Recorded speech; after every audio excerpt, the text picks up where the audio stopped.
posicionaria em relação a esse argumento que também dos movimentos sociais? Por exemplo, o aborto é proibido, mas ele existe e até mata mulheres de muitas mulheres aí no Brasil. Por exemplo, a história do casamento gay. É proibido, não está na lei, mas ele existe. Todo mundo está aí, né, bate. Tem uma realidade e um discurso. Como é que isso se resolveria hoje no país? Olha, se você legalizar a questão do aborto, as clínicas legais vão prosperar por aí. Agora, eu entendo que o corpo da mulher pertence a ela, mas aquela vida, né, que tem dentro do seu útero, depois de que acontece a anidação, onde o ovo, então, fixa na parede do útero, não pertence mais a ela. Ela pode até morrer numa clínica clandestina, mas ela está matando alguém que ela gerou num momento de prazer. Isso tem que ser respeitado. Qual mulher hoje em dia não conhece N formas de contraceptivos para não engravidar? Inclusive temos a laqueadura. O meu filho tem um projeto em Brasília permitindo a laqueadura e vasectomia aos maiores de 18 anos. Aos maiores de 18 anos. Hoje você tem que ter, você homem tem que ter 24 anos e 2 filhos, a mulher também. E ele quer passar para 18 anos. Então, a partir de 18 anos de idade, a mulher que porventura queira fazer uma laqueadura, o homem uma vasectomia, independente se ter filho ou não, possa fazê-la. Essa é a forma mais precisa de você evitar tudo isso. E eu apesar de não ser muito, vamos dizer, estudioso dessa área, poderia citar aqui várias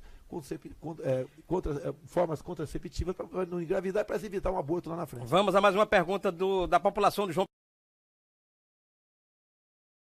Por exemplo, você fazer um debate cretino, deseducador da população sobre esse flagelo que é o aborto. Isso.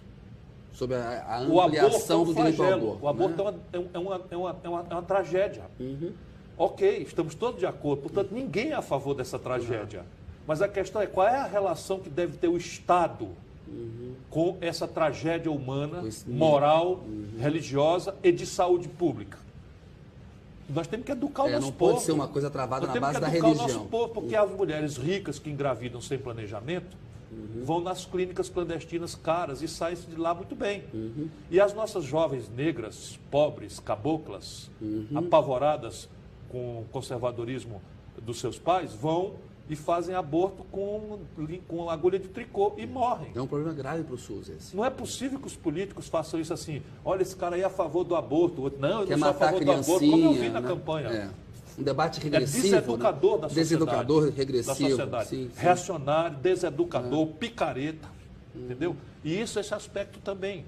Né? E o perigo do moralismo é exatamente esse, que a Dilma está esconjurando. Né? Se você faz uma construção em que a premissa é que a culpa da corrupção generalizada, da indignação que a sociedade tem com razão, com a safadeza ladroeira, é do fulano de tal, e se fosse eu no lugar dele, no dia para a noite, não ia ter mais corrupção, isto mata você, lhe derruba do poder na hora que você for trabalhar. Eu não admito o Bolsa Família com uma proposta permanente de ajudar o pobre. Ela tem que ser transitória. Isso é um crime. Tem gente que está aí há 9 anos no Bolsa Família, não quer ser empregado, que pede o Bolsa Família. O Bolsa Família atende a famílias de até 5 filhos. Essa garotada vai crescer o quê? Pensando no quê? Bolsa Família também. Você vê meninas no Nordeste, bate a mão na barriga grávida e fala o seguinte, que tem também o auxílio natalidade. Esse aqui vai ser uma geladeira. Esse aqui vai ser uma máquina de lavar. E não querem trabalhar.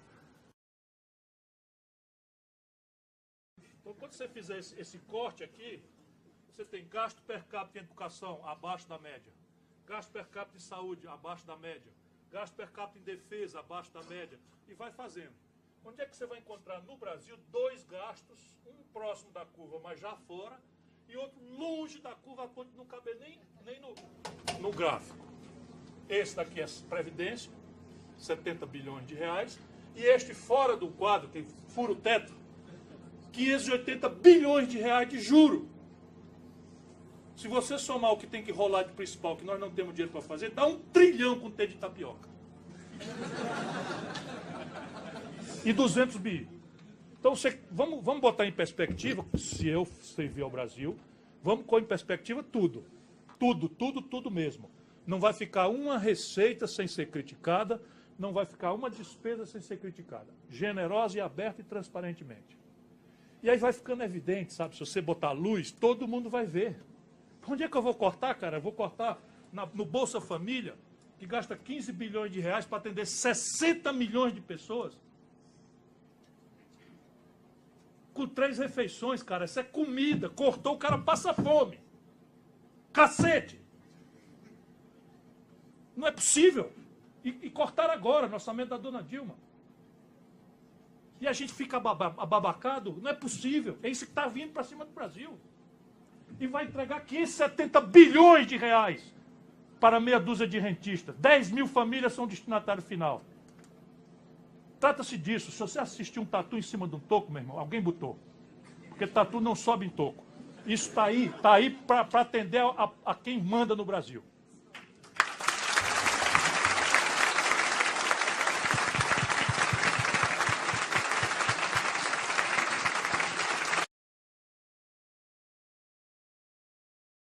Surfar na onda, não é? Como está acontecendo nesse exato momento no Brasil. Se fala em desvios de dinheiro, roubo, enfim, corrupção, e todo aquele que porventura venha a bater, a ser contra a corrupção, vai fazer barulho, não é? Eu acho que tem coisas mais palpáveis num Brasil tão grandioso chamado Brasil, num país tão grandioso chamado Brasil, que deveríamos debater, E eu lhe pergunto, não é? Se estamos em crise, qual a política econômica que deveríamos adotar? O senhor que tem esse anseio de ser candidato a presidente, creio eu que será candidato à presidência da República. Então, eu queria ouvir, não barulho, homossexualismo, racismo, perseguição, eu queria ouvir o deputado Bolsonaro falando sobre a crise econômica do Brasil e quais as saídas. Quem faz a pauta aqui são vocês. Alguns têm uma paixão pela questão LGBT e ficam perguntando isso o tempo todo para mim. Não é o caso do Gutenberg, não. Há 5 anos, 12 países, entre eles a primeira e a terceira economia do mundo, Estados Unidos e Japão, costuraram o Tratado do Pacífico. O Brasil ficou fora mais uma vez. O Brasil está amarrado ao Mercosul.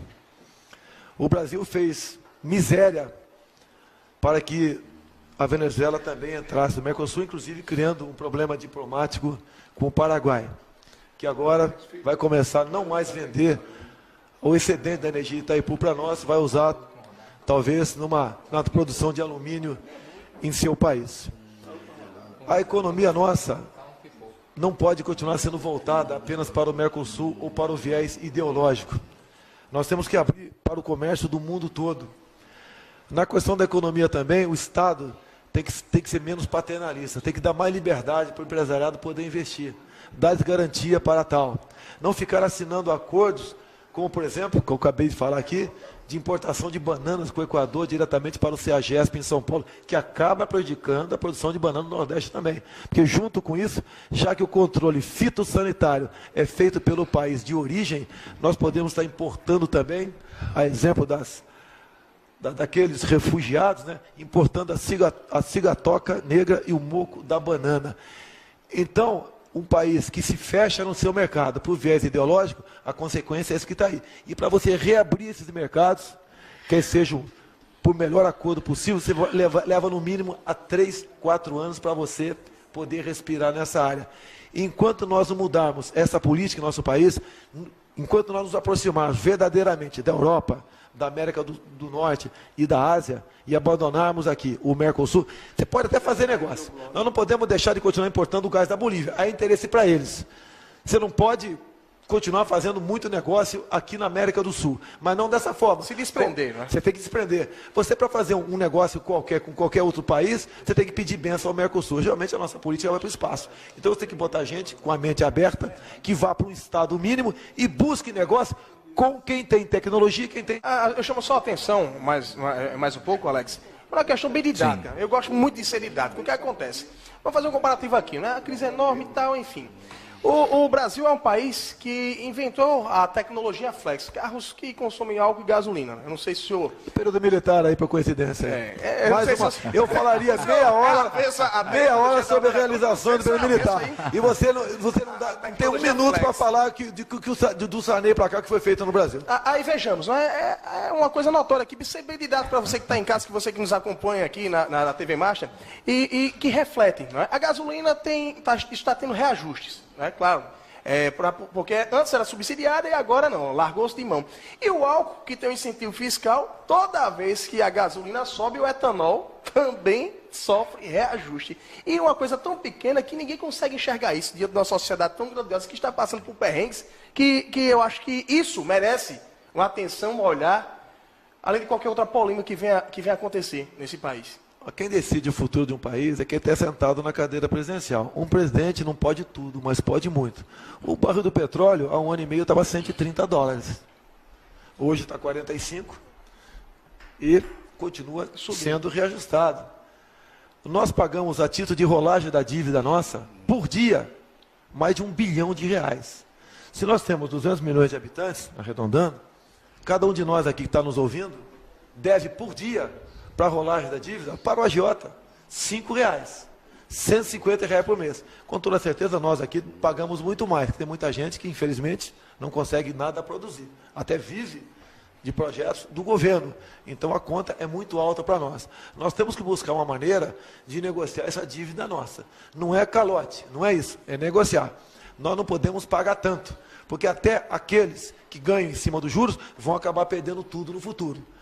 É muito carrapato para pouca vaca. E a comunidade financeira tem que entender. Não vou aqui fazer um discurso de atacar banqueiro. O banqueiro é importante, é essencial para o desenvolvimento de um país. Mas a forma como você trata, como o governo inclusive trata, a taxa Selic é um crime. Você pode ver, a cada 1% da taxa Selic equivale a mais R$20 bilhões de despesa que o Tesouro tem por ano. Se o governo, eu estou sendo simplista aqui, por favor, se o governo de 14,25 passa para 12%, essa taxa equivale à CPMF que ele quer cobrar agora lá. E eu jamais votarei para criar qualquer novo imposto ou para aumentar qualquer outro imposto. A nossa carga tributária é uma das mais altas do mundo e um dos piores serviços. Em muitas áreas nossas aqui é gestão, é você dar exemplo. Não pode uma presidente da República, como a senhora Dilma Rousseff, quando vai para o exterior, dorme aí, o pernoite dela sozinha, em torno aí de 15 mil, 20 mil dólares. Não tem país que, não é que aguente, pode até aguentar isso aí, mas a título de exemplo, não pode ser seguido pelos simples mortais que estão nos assistindo agora. Mas o que eu queria dizer, basicamente, é que esse mundo reacionário quer dizer, como a lei da física, que qualquer mediação nacional à livre circulação de riquezas é uma impertinência do passado. Aproveitam os escombros da velha ordem que eu descrevi aqui, e de fato a velha ordem morreu, e oferecem como solução uma simplificação grosseira. Qual é? Abre as fronteiras do país, desmonta as mediações nacionais, elimina a intrusão do Estado no domínio econômico e deixa que o empreendedor privado, individualista, que mais do que ninguém sabe garantir retorno ótimo à alocação de recursos escassos, faça o seu trabalho livremente, quiçá com o menor peso possível, inclusive dos custos do Estado. Daí essa demanda, essa gritaria por uma reforma tributária, que não é por a modernização do sistema que é necessário, é pela revogação da carga tributária sobre a incidência produtiva. Esquecendo o déficit da Previdência, esquecendo o pagamento de servidor público, esquecendo o hiato de infraestrutura do país, esquecendo a demanda dramática por questões públicas que a sociedade brasileira de 190 milhões de habitantes tem, e só o Estado terá alguma resposta para hoje, para amanhã ou para depois da manhã, para essas expectativas níveis que nós temos que manejar. E eu não falo nada por questões de apego ideológico, simplificador, já me livrei disso há muito tempo. Já me livrei disso. Questão prática é que isso não existe. Esta ideia de uma economia política neoliberal não existe. Se quiserem ver essa caricatura, leiam os jornais de hoje, o debate no Congresso norte-americano, que é de rir muito, porque eu dei boas risadas hoje na madrugada, lendo a internet e jornais dos Estados Unidos. lá está um protesto dos congressistas norte-americanos, porque a Embev, a nossa fábrica de cerveja, deu-se de comprar, acho que a Budweiser, que é uma grande marca de cerveja americana. Está lá o protesto violento, como é que vão aceitar esses selvagens brasileiros entrarem aqui e comprar nossa cervejaria mais famosa, etc, etc. Ou, quem quiser ler a crônica que o aço plano brasileiro sofre recentemente com o governo Bush, ultraconservador na retórica, faz uma restrição alfandegária à importação de aços planos brasileiros, porque o Brasil é o aço plano mais competitivo do planeta. E a siderurgia norte-americana é uma siderurgia antiga, defasada, longe do litoral. Mas não duvide, eles estão fazendo a reconversão industrial siderúrgica. Quando eles completarem, eles eliminam a barreira e vão defender livre comércio lá fora. É assim que a humanidade caminha. Eu não gosto disso, mas eu constato, pensando no destino da nossa sociedade. Ora, se o jovem, se as novas gerações, e nós também, somos induzidos crescentemente a crer que felicidade é quanto da minha expectativa de consumo eu dou conta de praticar com a renda apertada, eu estou na vida procurando bom, bonito e barato. Desculpe a simplificação. Para ser feliz, com renda apertada, querendo consumir, eu estou procurando bom, bonito e barato. E a pergunta, para concluir, nos deixar aqui uma reflexão, evidentemente o Brasil, como raras nações do mundo, tem saídas para essa contradição. A grande pergunta é, e as condições de produzir o bom, bonito e barato são globais? É muito simples de perguntar. E aí nos livremos de qualquer paixão, vamos raciocinar. Primeira condição de produzir, a condição do financiamento. É assim, na América do Norte, hoje, a taxa de juros é menor do que a inflação. Ou seja, quem tirar dinheiro do banco, emprestado, guardar numa gaveta em casa, né, vai estar devendo menos do que tirou. Juro negativo. O juro do Japão é negativo. O juro na zona do euro é de 2% reais ao ano. No Brasil, nós estamos com a menor taxa de juros dos últimos 23 anos, mas ainda é a maior do mundo, e se desconta um duplicado em Rio Branco, em Campo Grande ou em Belo Horizonte, a 1,65 ao mês. Supõe um marco de economia política prostrada ao mito neoliberal. Todas as outras condições de empreender são iguais, mas a condição de financiamento é assim: eu me financio a 2% ao mês e o meu competidor se financia a 0 de juro ao ano.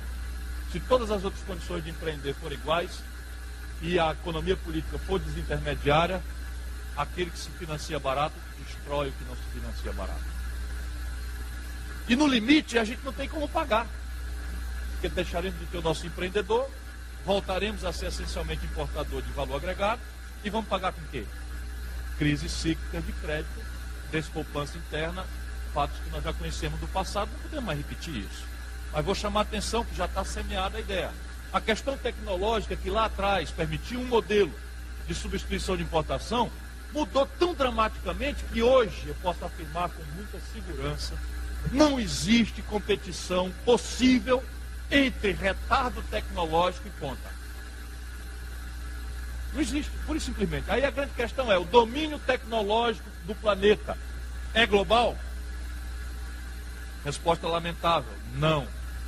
Dou um exemplo prático, para ninguém pensar que eu estou em devaneios ideológicos. O Brasil é uma das 6 nações do planeta que tem uma indústria aeronáutica. Só 6 países do mundo produzem avião. Olha aqui, só 6 países do mundo produzem avião. Depois diz que a gente tem defeito genético como nação. Eu fico indignado. 6. Porém, uma parte importante do avião que a Embraer produz, a aviônica, uma parte da aviônica, é importada da América do Norte. O Chaves resolveu fazer uma encomenda de Super Tucanos, que é um avião turbo-hélice de treinamento, de grande versatilidade, muito respeitado no mercado aeronáutico mundial, e resolveu comprar da Embraer. Sabe o que aconteceu? Os americanos embargaram a venda. Os norte-americanos embargaram a venda. Proibiram a Embraer de vender os seus aviões para a Venezuela. O que é uma estupidez inominável, porque o Chaves, ok, comprou da Rússia. Sukhoi, que é um avião mais agressivo do que o nosso Super Tucano, E nós aqui ainda temos influência diplomática para dizer, olha, nós vamos vender o avião, mas não queremos você se meter em confusão e tal. A Rússia vendeu e acabou, só dá assistência técnica e pronto, final. Não quer saber, se possível, ainda gostaria de uma confusão por outras razões. Tá vendo como é prático? Obrigado, irmão. Família vai boa? Tudo tranquilo. Tudo certo, presidente? Mais meia horinha, tá? Não, vou terminar. Mais 15. Então, veja bem, só para dizer como é prático. Então, o componente tecnológico hoje tem um tal impacto em preço, em produtividade, em aprazabilidade, que não é mais imaginável alguém se conformar com o retardo tecnológico, seja de que geração for. Na média, o Brasil é ponta aqui, ponta acolá, mas na média o Brasil está 3 gerações tecnológicas defasado em relação à ponta mundial. Isso é um estudo que a Fundação Getúlio Vargas atualiza.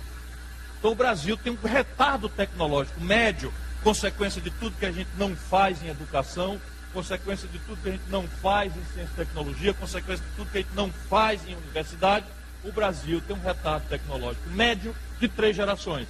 Se todas as condições de competir forem iguais e esta condição for assim tão diferente e o marco neoliberal contaminar a competição sem intermediação nenhuma, essa economia atrasada perde, quebra e não tem como se financiar. Deputado Mauro Filho, acabei de ver Vossa Excelência aqui na televisão, meus cumprimentos aí.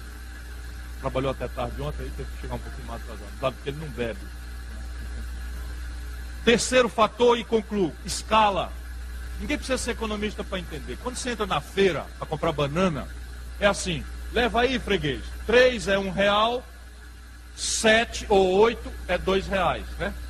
Quanto mais quantidade, mais vai cair no preço por unidade, porque o volume é que vai dar rentabilidade. Então isso diz um pouco a consequência prática da questão da escala. Na prática é assim, uma fábrica chinesa de confecções, valor agregado baixinho, grande massa de mão de obra, a China produz 1 bilhão de calças numa fábrica por mês. O preço do pano para essa fábrica, tal a quantidade, é muito mais barato. E basta que a China ganhe meio centavo de dólar numa calça, porque a soma de 1 bilhão de meio centavo de dólar dá a rentabilidade que o negócio precisa. Na média, o empreendedorismo brasileiro, 7 em cada 10 empregos vem de pequena empresa, que por definição opera em pequena escala. Se todas as outras condições de empreender forem iguais, e esta condição, a escala da economia, for assim tão diferente, e o marco da economia política for esta mitologia neoliberal, quebra de novo. Agora junta queda, coice e cuspe em cima. O Brasil tem uma economia de pequena escala, uma economia estrangulada no financiamento, ainda, e uma economia anacronizada, do ponto de vista médio, no padrão tecnológico. E aí isso explica a tragédia dos anos 80 e dos anos 90. Se você fosse hoje o presidente da República, você fecharia o Congresso Nacional? Não há a menor dúvida, daria golpe no mesmo dia. No mesmo dia. Não funciona. E tenho certeza que pelo menos 90% da população ia fazer festa e bater pau. Não vai falar em ditadura militar aqui. Só desapareceram 282. A maioria marginais, assaltantes de bancos, sequestradores. E aonde só no Carnaval de São Paulo, em 20 anos de regime militar, só no Carnaval de São Paulo, o último morreu mais de 300. Mas essa imagem não é a imagem que a população tem, né? Desculpa, né? Através do voto, você não vai mudar nada nesse país. Tá? Nada, absolutamente nada. Isso só vai mudar, infelizmente, quando um dia nós partimos para uma guerra civil aqui dentro. Né? E fazendo um trabalho que o regime militar não fez, matando os 30 mil. Começando com o FHC. Não deixar para fora, não. Matando. Se vai morrer alguns inocentes, tudo bem. Como é que eu conheço o parlamento? Eu sou parlamentarista. Você tem ali uns... Não vou dar números, porque é muito arbitrário. Mas você tem um núcleo que não é pequeno, suponha ao redor de um terço, que é de gente muito boa, gente muito séria, muito idealista, muito preparada, muito lida, que tem espírito público e tal. Você tem um terço que é de bandido. Bandido, puro e simples, batedor de carteira, ladrão, estuprador e não sei o que e tal. E aí você tem a frase velha do Rui, né, que permanece dramaticamente moderna. O judiciário é o poder que mais tem faltado à República. Porque o que estão fazendo estupradores, bandidos, ladrões e coisas que tal no parlamento? Todos os processos estão correndo e não são julgados jamais. Esse é o problema. E eu, por exemplo, presidente da República, eu já disse quando eu era governador, dizia, gente boa, vocês cuidado com o que vocês vão eleger. Porque se vocês elegerem pilantras, é com eles que eu vou negociar. Não sou eu, o décimo esclarecido, que vou dizer com esse eu não negocio, com aquele eu não negocio. Então, este terço aqui é de bandidos. E a gente tem que pressionar para que as leis funcionem. E este meião aqui, ele vai para onde a hegemonia do executivo indicar. Se a linguagem for decente, houver limites, ele encosta para cá, para o lado dos melhores. Creia nisso. Nesse dia de glória para o povo brasileiro, tem um nome que entrará para a história nessa data, pela forma como conduziu os trabalhos da casa. Parabéns, presidente Eduardo Cunha. O Cunha, como é que você avalia a atual situação do presidente? Complicadíssimo, lamento. Votei nele. Continuaria votando? Entre ele e um petista qualquer, votaria. Mesmo entre ele e um petista qualquer, votaria nele. Votaria no Fernandinho. Entre um petista que eu votaria no Fernandinho. Votaria no Fernandinho Beiramar. Porque eu sei que esse petista aqui, que vai ser colocado, vai estar alinhado com o Planalto. Eu sei o que é sofrer na pele, ser deputado aqui, com o presidente da Câmara, alinhado ao Planalto. O senhor vai votar pelo afastamento do voto? Se chegar no plenário, você vai ver meu voto ali. Você vai ver meu voto como você viu. Mas qual seria o seu voto? Hoje em dia, eu tenho que falar no condicional. Os informes que eu tenho até o momento, ele cometeu um crime passível, tranquilamente, para começar aqui dentro depois, grave. Porque essa coalizão PT-PMDB, da forma como que está, acostumou-se a fazer uma seleção às avessas. Quanto mais incompetente, mais picareta, mais prestígio. Então, repare bem, eles estão querendo dizer agora que vão escolher um camarada chamado Eduardo Cunha para presidente da Câmara. Esse cara deve ser, assim, entre 1000 picaretas, um picareta mor. Um picareta mor. Toda a linguagem dele, eu conheço esse cara. Desde o governo Collor, ele operava no escândalo do PC Faria na Telege. Depois estava enrolado no escândalo do fundo de pensão da SEDAI no governo Garotinho. E aí vem vindo. Depois estava enrolado no governo Lula com Furnas. E agora enrolado até o gogó em tudo enquanto. E ele é que banca os colegas. Todo mundo sabe disso. Antigamente o picareta achava a sombra. Né? Procurava ali o bastidor, ia fazendo as picaretagens dele escondido. Agora não, quer ser presidente da Câmara.